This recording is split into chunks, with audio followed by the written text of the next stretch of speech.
This video was brought to you by Gamersgate.com. Download games anytime, anywhere. Skip it up and that up. I'm getting genuinely concerned about this generation or next generation of consoles, I should say. Now, I'm going to start off with this because the defense I get when I talk about articles like this, which I understand what you're saying, is I play games, I don't play graphics. I play games for the gameplay, not the graphics. I agree. I rather play Super Castlevania 4, which is a game from 1991, over 90% of the games that were produced this generation. So trust me, gameplay over graphics, hands down. But I'll get why at the end of this video, after I talk about this tweet from Aaron Greenberg, why I keep drilling this and talking about this over and over again with these news articles. I'll explain later on, and hopefully you'll understand. So Aaron Greenberg, who is the Chief of Staff for Devices and Studios Group at Microsoft, tweeted about the resolutions of both Forza and Rise. And this is what he had to say. He was replying to a Twitter user named Deacon Blade. Update from team. Forza 5 is native at 1080p. Rise is native 900p, but the Xbox One upscales all titles to 1080p and they look amazing. Okay. Now let me explain to you why I constantly talk about PS4 and Xbox One games being launched that are under 1080p or sub HD and why I'm so concerned about this. Let me explain. First off, a lot of people say this too. Well, Rich, it's new hardware. Developers have to wrap their minds around it. Any other generation, I would buy that and say, okay, you're right, it's new hardware, it's foreign architecture. These two systems were designed to be as PC-like as possible. x86 64-bit CPUs. All right, they have the unified memory architecture to make it easy so they don't have to duplicate code between the GPU's RAM and the CPU's RAM. All this other stuff. They made it as straightforward as possible. There's no learning curve. From what developers are saying, from what Sony and Microsoft are saying. I mean, Mark Cerny kind of goes back and forth. Oh, it's easy to develop for, and then he's like, yeah, we have these special hardware tricks we do, so years down the road they could utilize them. So he kind of conflicts himself when I watch different videos or read different articles from him. So they already know the hardware inside and out. On top of it, too, Rise is an exclusive game for the Xbox One. Crytek isn't working on Rise for the PS4 or the PC.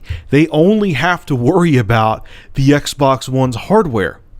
So that's what they're eking out as much performance as they can, and they still can have to be a sub 1080p resolution. Now again, I know what people are going to say, Rich, I play games, I don't care about the graphics, who cares, whoop-de-doo, games aren't going to be full 1080p. This generation, the current one, not the one we're going into, okay? Or you could say previous generation now because we're so close to the PS4 and Xbox One being launched.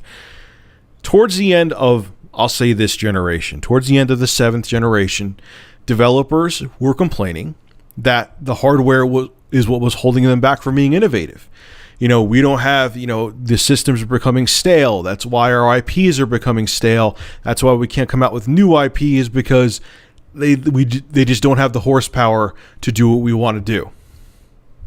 Now we're going into a new generation where there already seems that they're tapping out the next gen hardware before they even go on our shelves or under our home theater systems or near our TVs.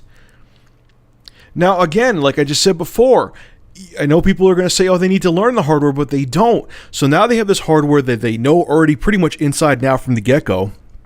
And they're already maxing it out. So what's going to happen to all this innovation that developers demanded? That's why they needed new hardware.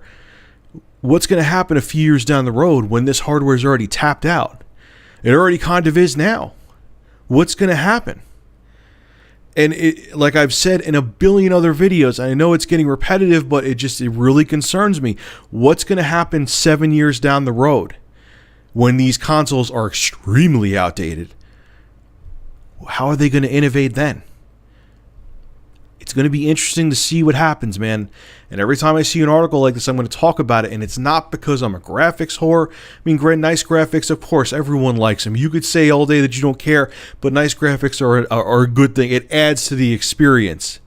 But it's not about the graphics. It's about the fact that it seems that they're going to hit a lot of limitations, I mean to say, with the next generation much sooner than they hit limitations with the 7th generation. It seems like only a year or two down the road, or 2.5 years down the road, they're already going to be these consoles are already going to be totally tapped out. And that concerns me.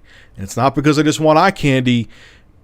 I have a feeling developers are going to be very unhappy with the hardware relatively soon. I could be wrong. I hope I'm wrong.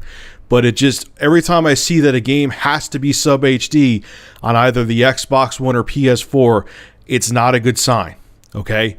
We already hit the HD generation with the Xbox 360, even though a lot of games on both the 360 and PS3 were sub HD. But the previous generation was the first true HD generation, or first HD generation, I should say. 1080p should be...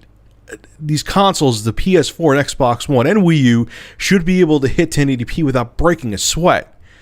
And to see that they are breaking a sweat and actually can't even hit 1080p and have to upscale certain games, to me, is a big problem. Now, the final thing I get to, and I know a lot of people are going to bring up this, and it's a good point. I can't deny it or refute you, is that they had to, balance out cost and performance of next-gen consoles. If they came out with $800 consoles, it would have been disastrous. However, it doesn't take away the fact that developers' demands will go up astronomically in the next few years, and that the hardware of the Xbox One and PS4 may not be able to meet those demands, especially when we're already seeing the shortcomings before they even hit store shelves. So I totally understand that Microsoft and Sony were stuck between a rock and a hard place, but still, I don't know what's going to happen. It's still not going to, the industry is constantly progressing and technology is constantly advancing, and I have a feeling the limitations of both the PS4 and Xbox One are going to become big problems much quicker than they did this generation. It's going to be interesting to see what happens. So anyway, what's your take on this? Do you think we're seeing sub-full HD games for the next-gen consoles because developers haven't wrapped their mind around the hardware yet? Or are you in the same boat I am and just think the next-gen consoles aren't powerful enough to last for a whole 10 years? Alright folks, make sure to rate, comment, favorite, and subscribe. And as always, thank you for supporting Review Tech USA. Have a good one.